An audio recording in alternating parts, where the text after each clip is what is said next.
Kate is the author of Mend, a refashioning manual and manifesto. She holds an MA in costume studies from New York University and is pursuing a PhD in material culture at the Bard Graduate Center in the city. She has taught history, politics, and techniques in repair and mending at, among others, Parsons, NYU, FIT, Tufts, Drexel, RISD Museum, the Textile and Costume Societies of America, and the Association of Dress Historians, United Kingdom. Secules is a board member and consultant at the Common Objective in the United Kingdom and on the Advisory Council of the New Standard Institute, New York. So first, I wanted to say again, Kate, I'm so excited to talk to you about your book tonight. And I would love when we start off with your slideshow, you have some really great images of your work and images from your book. I would just like to take a few moments for you to tell us about yourself and why you decided to write this book and what makes a book about mending so important. I'm a mending historian, I suppose you could say now, and I was a journalist for many years. Long story, blah blah blah. And here I am being an advocate for this ancient, as old as clothes, craft of mending, which has been forgotten but is having a bit of a resurgence. It's a bit trendy, which is a double-edged sword because trends pass, but I feel that we now need to mend not just our clothes but also how we get dressed and how we buy and acquire clothes. And that's really why I wrote a book. It's not just about mending or even just about visible mending, the craft which is spreading in popularity, but it's about getting dressed today, and it has history in it, and it has a manual, and it's manual and manifesto, so it can, you know, I want it to be an inspiration, a menspiration to people to start doing things with their wardrobe that are more fun than just buying stuff from, well, we used to say the mall, or even, you know, the thrift store. Just think about it fresh and get creative. Well, I mean, there's the cover of the book, and there is an example of why we mend. This is an extreme moth apocalypse of a sweater. So there's a bit of visible mending to start off, close up. And so, yeah, this is a representation of mending through history. And, you know, as you see from this, it's been women's work, unfortunately, generally, throughout time. And that's another reason why I think it's time to tell more of the story, because the invisibility of women in history is not unrelated to the invisibility of mending as a practice. And it's been so ordinary and, you know, just quotidian that it's been ignorable, and we don't really have a history of it. So that's what I'm trying to remedy. And there's some in this book. I mean, I've done 7,000 years of it in a very potted version in this book. And I want it to be entertaining, because actually it is surprisingly entertaining when you look, as are some of these pictures, especially that French lady from 1920 mending her dress as she wears it. And so my first of possibly many mend puns, I can't help it. So I decided that this is the first visible mend in history that I could find. And as you see, I mean, it's a very small area. And this is, you know, as you see, 1325 BC, this is a 2000 and something year old mend, which we can still, this is in the Met collection. And it's extraordinary that it survived, let alone that it's visible mend, let alone that it's Tutankhamun himself, one of the most famous personages in all history. I found that quite moving and fun. It's rare enough that we have anything that survived that's a garment from this age. I mean, this is late Roman Egypt. It's pretty astonishing that we have that. And look at that beautiful garment. It's a child's tunic, and it's been mended in a way that looks so modern. But, you know, it was just to keep the garment going, because what we've forgotten now is how valuable fabric was, because nowadays it's artificially cheap. and it really shouldn't be. And I think probably everyone here knows that, but generally people don't, and if they did know, they've forgotten. And you had to keep your fabric, your clothes going most of your life, if not your whole life, when you were an ordinary person, and even when you weren't, because fabric was not just expensive. You had to create it from scratch. You had to find the fibers, spin the fibers, weave them, etc., and then keep them going and going and going by mending. So I find this kind of mend example from history really quite moving. And there's one, Saint Francis. You can read the his own words. Saint Francis of Assisi, everyone's favorite saint. He founded he was the son of a wealthy silk merchant. He was raised in luxury, and then he founded this order for the poor, actually 3 of them, and this one was the first. He made this rule that all the brothers may mend their clothes, and they did, and this is his own cowl that he sewed with his own hands, as well as Saint Clare of the Poor Clares, the women's version of the order that he founded second. That's one of those patches is by her. You can tell because it's her cloak and it's much better stitching. And so, another one that's pretty extraordinary and, I think moving. Then moving straight on a few centuries, we get to the most famous mend era of certainly recent history, make, do, and mend. I'm sure you've all heard of that. It was the World War II slogan by the British Board of Trade, 1942, when clothes rationing came in, to encourage people to keep their clothes going so that there would be material for the war effort. And there was one here as well. It was make it do or do without.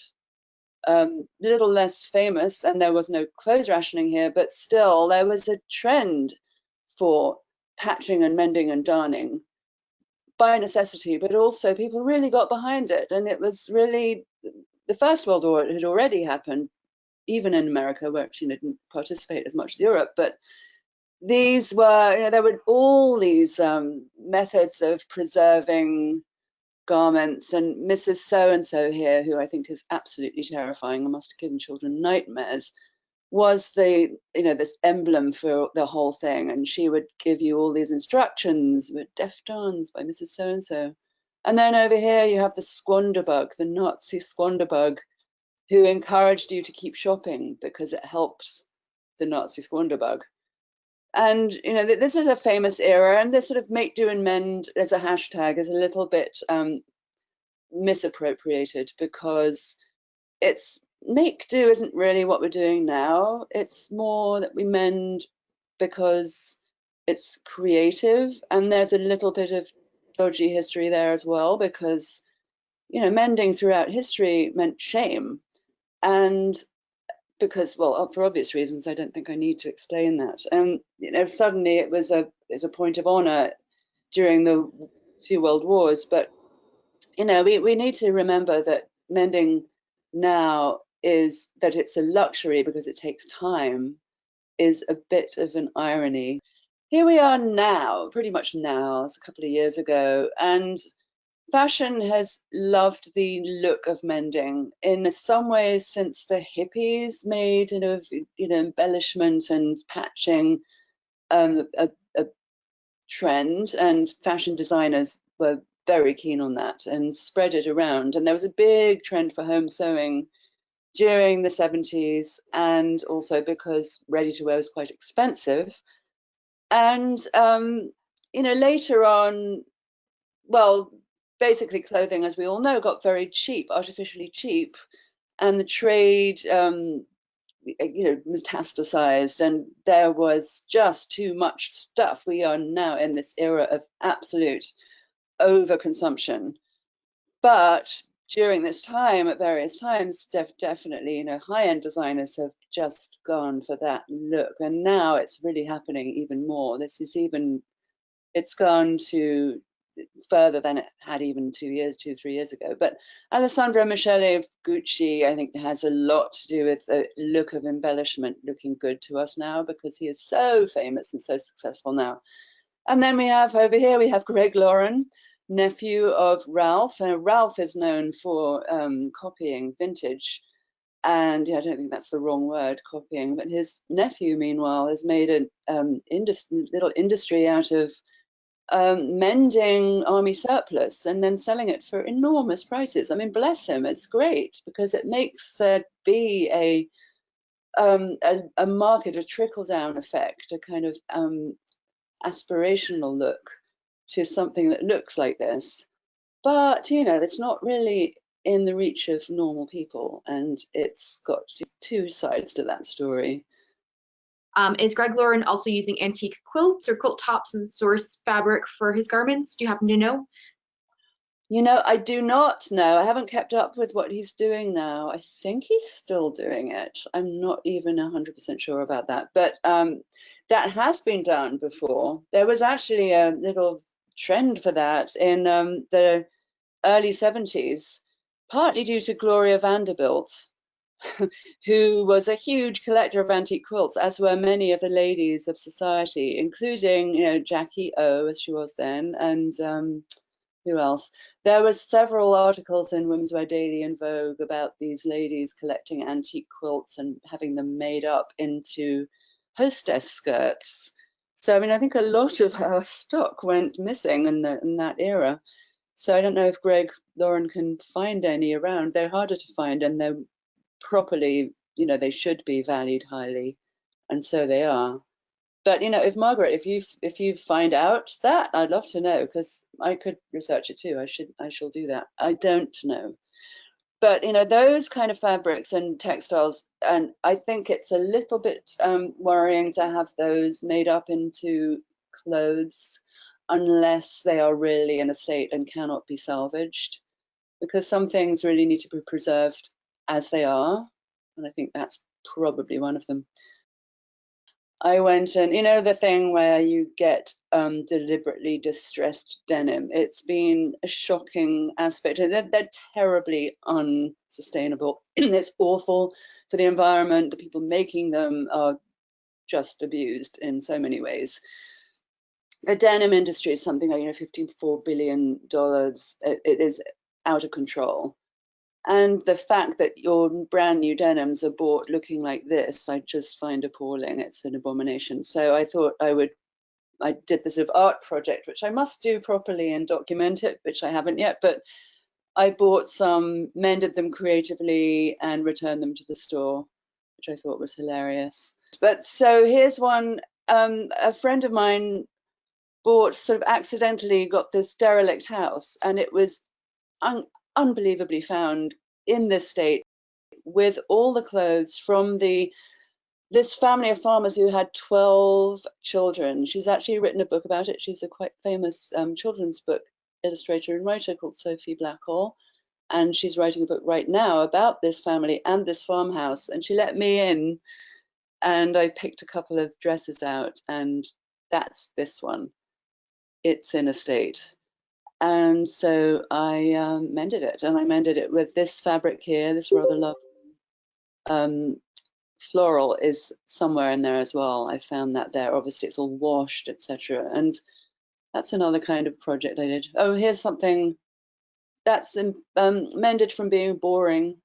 It's a beautiful shirt that my husband accidentally bought. He never wore it, and so I appropriated it and did sort of random smocking all over it. This is the greasy tea.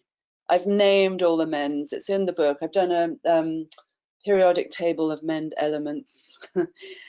And one of them, I forget the number, is a greasy tea, which is, you know, I spill things down my front and then there's an indelible stain of grease. And where's my cursor? Here we go.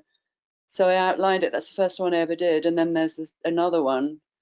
And then this one, which is actually that's identical t-shirt behind it that I never wore. For some reason, only that one I loved.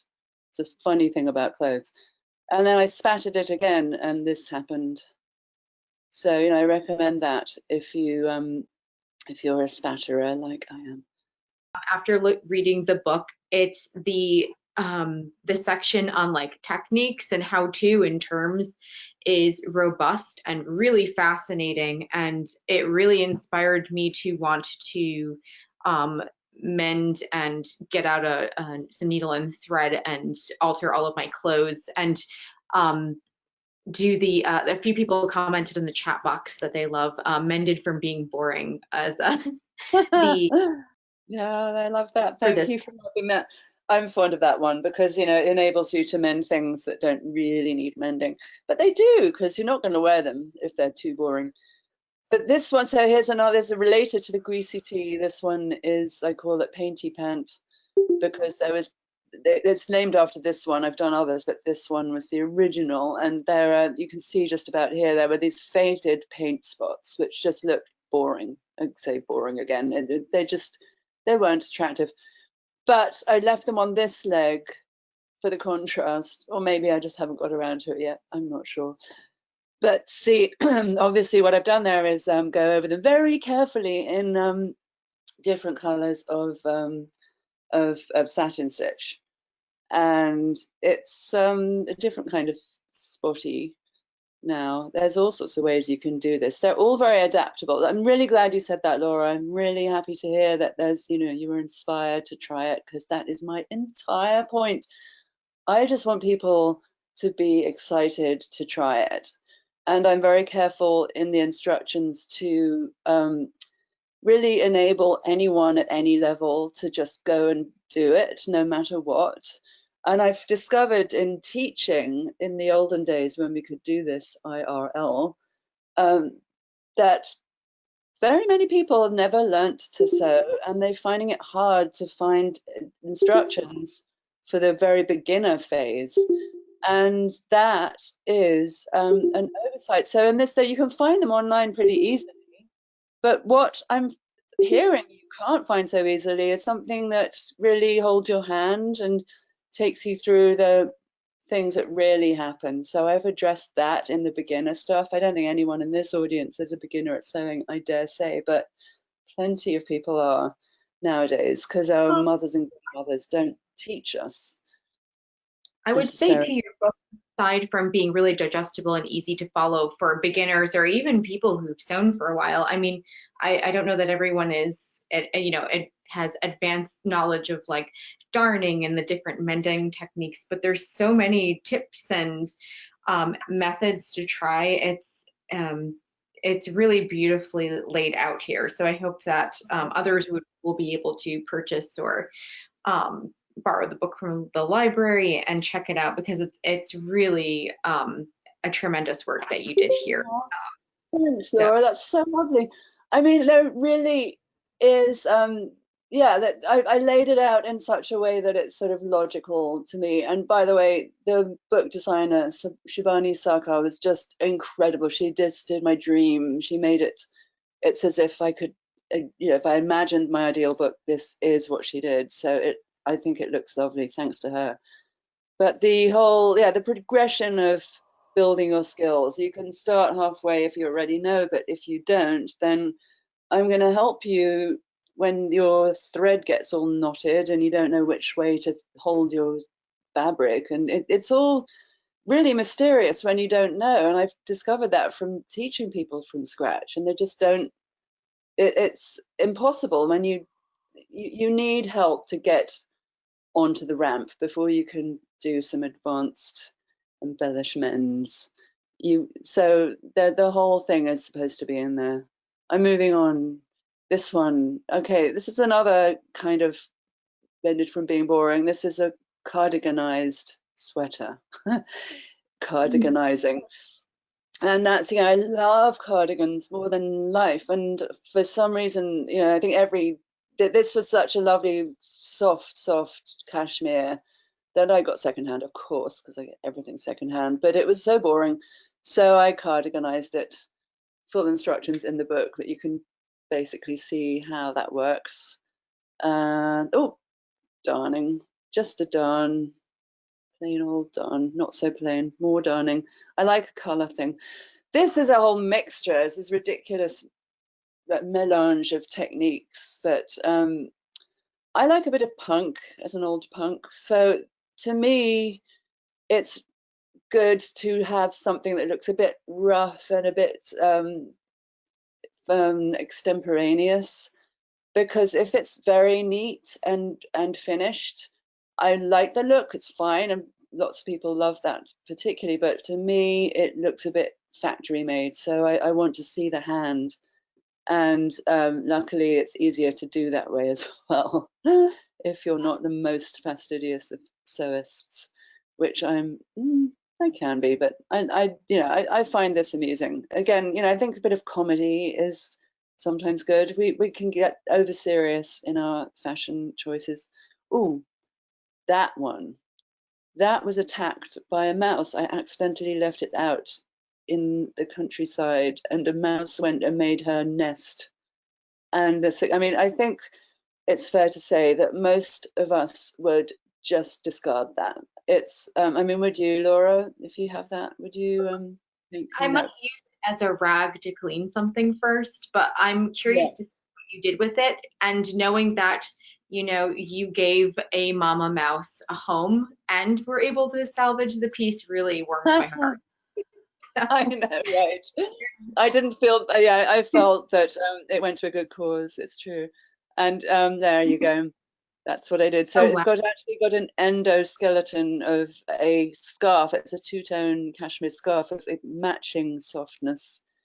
It's so much cooler than the original. It's my eye is drawn to all of these random patches and colors. I almost feel like the mouse, you need to start paying these mice and moths to like create these designs that you can mend. That's hilarious. I did point out actually in the book that there is no collective noun for moths. So I decided it's an opportunity of moths, or clothes moths anyway, because there are different kinds of moths, obviously, but clothes moths, that there's something about, it's a tragedy, but also it's an opportunity. So there you go. Rana is asking, do you talk about reinforcing worn fabric in your book? I tend to mend in a way that creates more holes and by hand, Teresa asks. Yes, it's something I definitely talk about that. And there's, it's an issue for sure, especially when we're talking vintage. Very often, this is an example of that really, backing it with a lining.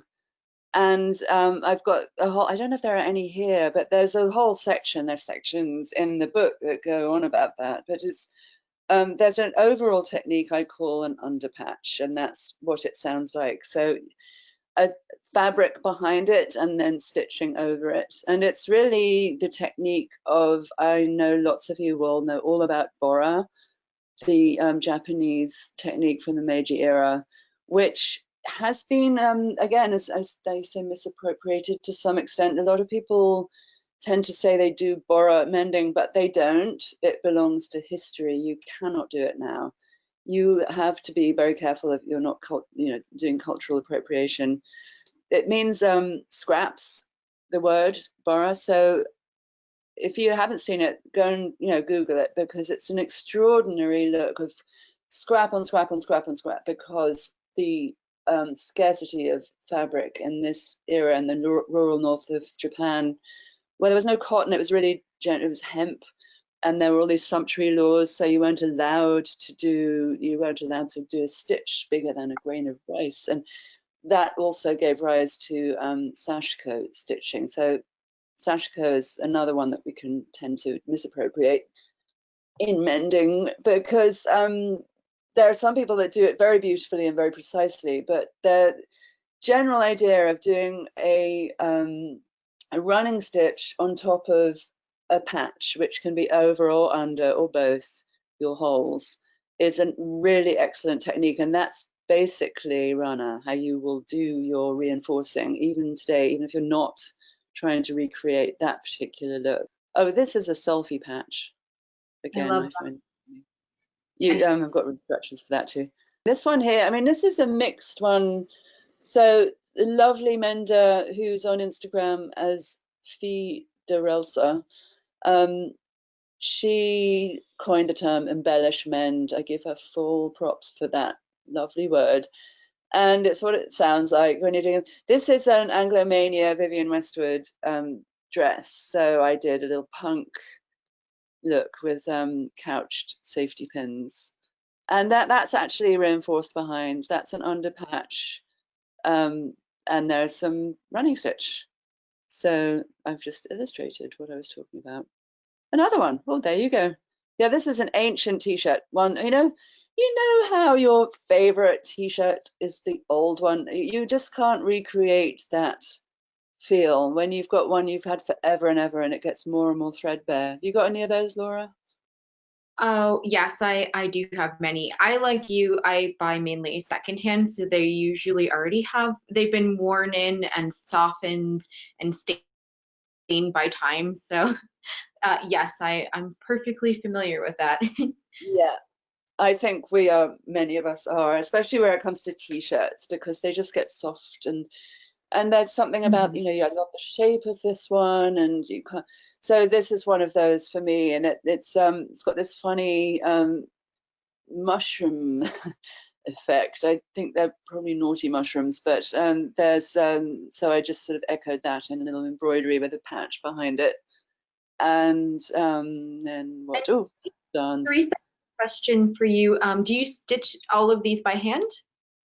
Yes, very much so. So I really love hand stitching and I believe in it, and especially for this kind of work.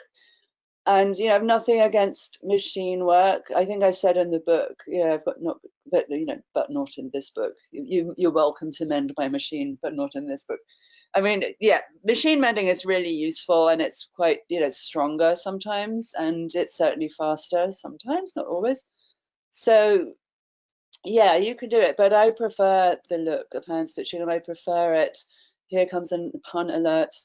Mendspiration, no, menditation, that's the one. Menditation.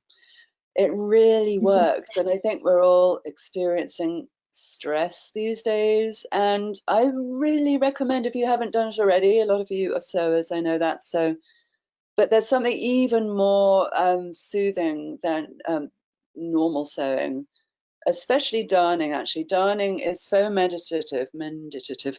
It is it gets you out of your head and into your hands, and it gets you it can calm you down, and it takes time, but in a really good way, because we spend a lot of time doing stupid things like Instagram and Angry Birds or whatever is your game, and we watch a lot of TV. You can darn and watch The Crown at the same time.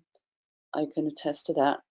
I wanted to say, Kate, too, I'm glad that you mentioned, mending and darning as something that you could do that's menditative during a global pandemic, where so many people's lives have been altered. We're living remotely. Some people have lost their jobs.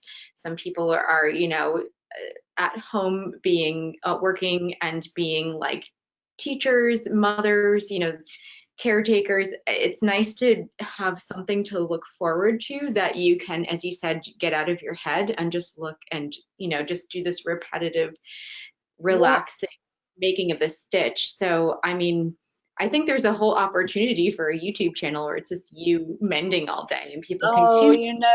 people have said that, and I really want to do it, and I will do it. I'm just at the moment, I'm doing this PhD, and the first bit of the PhD is you basically do an MA, and it's so much work. So I'm at the moment drowning, but I am actually relaunching. I've got a website, visiblemending.com, and I'm relaunching it. It was going to be, well, earlier, but it's going to be January, and for that I'll really get into the groove of doing videos and tutorials, and also post them in the usual places, because I need to do it. Some people do. There's one Instagrammer, she does really fantastic darning videos, but the way I like to do it is, I talk, as you can tell, I talk a lot, and I like to just get people enthused. So I think that's what I can bring to this form, which I'd Oh, like to do,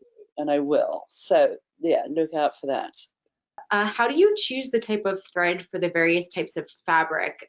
Is it important to match base fibers, if that makes sense? It is important to, more or less like with like, but there's some leeway. So I mean, there's, for example, this here, there's silk trousers, silk, actually a nice 1930s. It was an old neckline from a dress. In fact, it might even have been 20s. And so that has just embroidery floss. I think I probably did 3 strands of that. Embroidery floss is really often what you'll use for fabric, for any fabric. And you can, as you know, you can split it. So you can use 1 to 6 strands. And that gives you a lot of versatility. And you want some visibility. So it's better than just ordinary cotton thread or polyester thread, because you want it to show up. And then, with darning, you really want to choose a yarn that does match more or less the thickness of the yarn you're darning on. It's sort of common sense. But, that said, it's fun sometimes to go deliberately wrong. So I've been experimenting lately with some extremely thick yarn that I've got, and darning on thinner, knit with really thick yarn, which is actually quite great. You get some good effects. So I would say it's, as long as it's stable, you can go wild.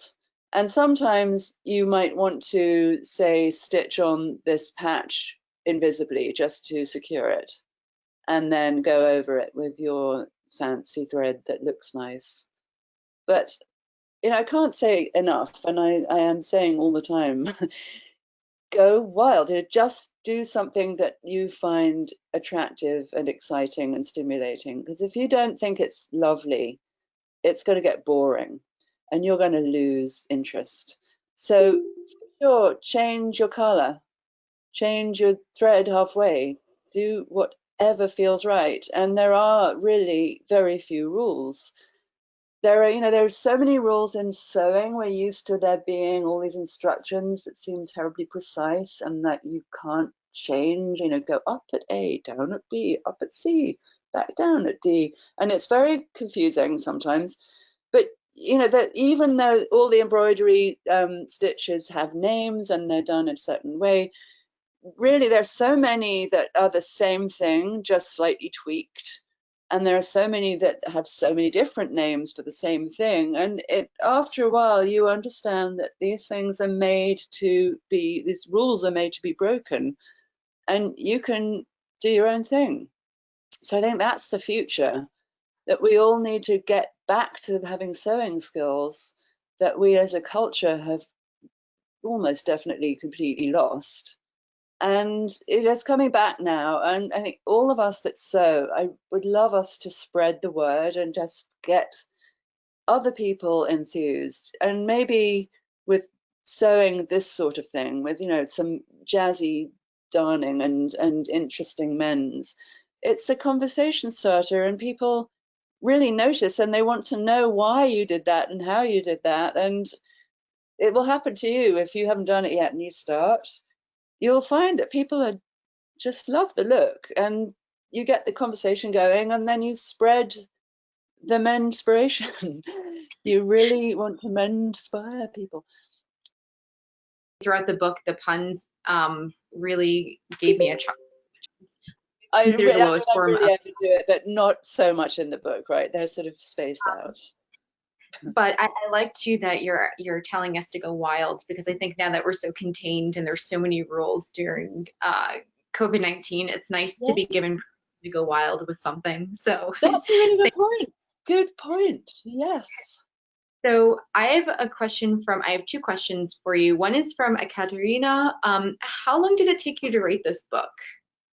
Well, in a way, it took a long time, because there was a previous version or two that sort of went nowhere, and they were very different kind of thing, but related. So it wasn't really focused on mending before. And if you don't count those, then by the time I'd written a couple of proposals that went nowhere, and long story, then this book was actually very quick, because it was all in my head and it came kind of pouring out because I was so ready, and I've been practicing this stuff for just years. And it probably took a couple of months to write the proposal, and the book itself 5 or 6 months. It's just pretty quick for a book. quick. I wish I was that quick with projects like that. I'm not usually. This was, I'd done a lot of pre-work in my head, and also, in a lot of the sewing I'd already done or started, or there was a lot of stuff already kind of in the world. It seems like you live the mending life, so you're living it. So oh, I have another question. It's a very practical and good question from Lynn. How do you wash or launder the garments after you've mended them, or dry cleaning or washing or hand or machine? Does the embroidery floss bleed if washed? Hi Len, good question. It really varies, and some hand dyed people are doing these hand dyed threads now. If you look at Etsy, you'll find a lot of that stuff, and some that they're fast. I think I haven't tried that many of them, but certainly commercial embroidery thread is fast and it will not run.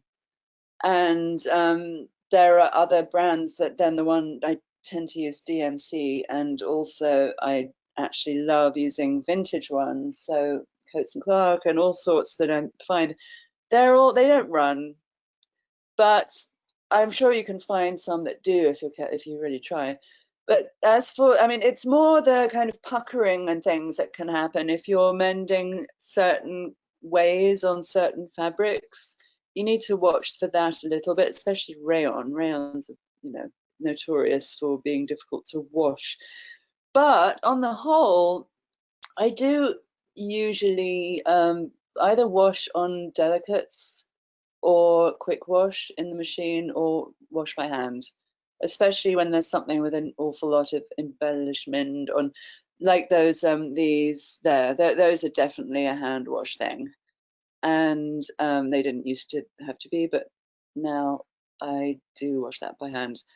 And then you get, sweaters, I wash them by hand anyway, but you could dry clean. There's nothing saying you can't. What is it? This is a porthole mend. Is that what I call it? Yes, that is what I call this.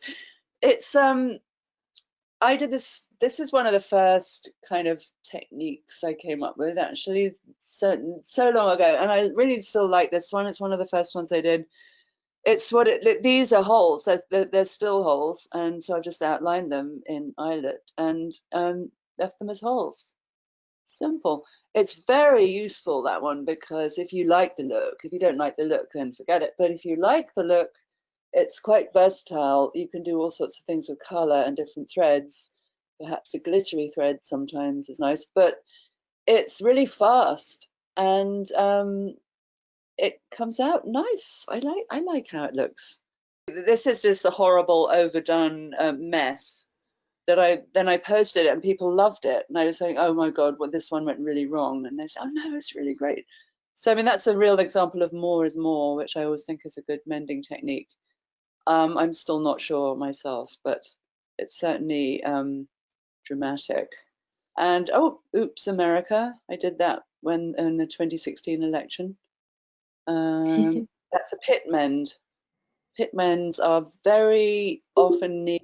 I think we'll find, oh, there's another one. Underarm, underground, a pit mend. You can see the hole there. So it's another under patch. And oops, menstruation. Sorry, that's a bit NSFW. And I'll stop there. Opposite of hate is mending. That is sort of state mend. Do you ever sew buttons over fabric that needs mending? Now, yes, I do. And right now I've been inspired to try, have you seen the Pearly Kings and Queens? It's a thing to look up if you haven't, because they're really extraordinary. It's the London East End Cockneys, and just look it up.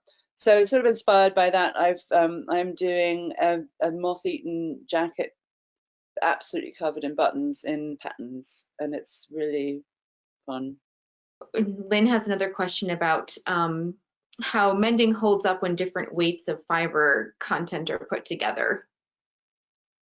Yeah, good question again. That's a related to the other one about which sort of thread to use where. It's really case by case. And first of all, use common sense. And when you're being really unbalanced, you might come into some problems. but it can be quite a cool effect as well. This one am I'm wearing one of these sort of randomly smocked Oh, from someone asked mended to from see your people blush. wearing shirts, and that's very much puckered and messed up, but it doesn't, in the machine it might get a bit more puckered, this particular one, because I've done the wrong, I've used the wrong kind of thread on, sort of. But that's okay too. I mean, sometimes if you want to be precise and you want something really neat and tidy and beautiful, then you have to really watch what you're mending with. But if you're prepared to have it be a little more scrappy, then you don't have to worry too much. But I would say, do a patch test like anything. Do it, just try it out a little bit if it's something that really, matters very much to you. I love the puckered mismatch look. I really do. It's sort of like you said, if it's perfect, it's unremarkable. But if you want to start a conversation, it's like, some people get puppies, a dog, to walk out to the park to meet new people. But I mean, it sounds like all you need is a really cool mended outfit to start a conversation. So I think that says something about the power of mending and the imperfections that are engaging and draw people to the It's the thing as pieces. well, is that it's the fact that that we've got such problems now with overproduction and factory production, that if it looks like it's been produced in a factory, it's sort of, to me, it's a little bit depressing sometimes, because the conditions and the pay are so awful, and not to mention what it's doing to the earth. So therefore, hand look is something, I think it's actually quite, people are finding that attractive generally, even if they don't think it through and know why. I think we seek something that's not like everything else. And these kind of things you can do to your own clothes. And also, I've got to say, once you've mended something by hand that is yours, you are bonded with it. You've put something into it, and it's unique and it's yours, and your own mends are like your handwriting. No one else can do it like you. And you're going to be very proud of what you do, no matter what. I've always found that this is universal. You've done a mend, even if it's a mess, you're going to love it. Then you get hooked. Well, I love the idea of your mend is like your handwriting. It's sort of your signature. I think that's really a powerful idea. And Susan writes in the chat box that I think it lends authenticity, which I agree. So really a pleasure to interview you. I feel like I could have spoken with you all night long, and I have so many questions for you. If people have questions for you, Kate, or want to know more, can they contact you? Absolutely, yes, please. The easiest way is, I mean, I've been a little bit off it lately, but Instagram, if you do that, I'm at Visible Mend on Instagram.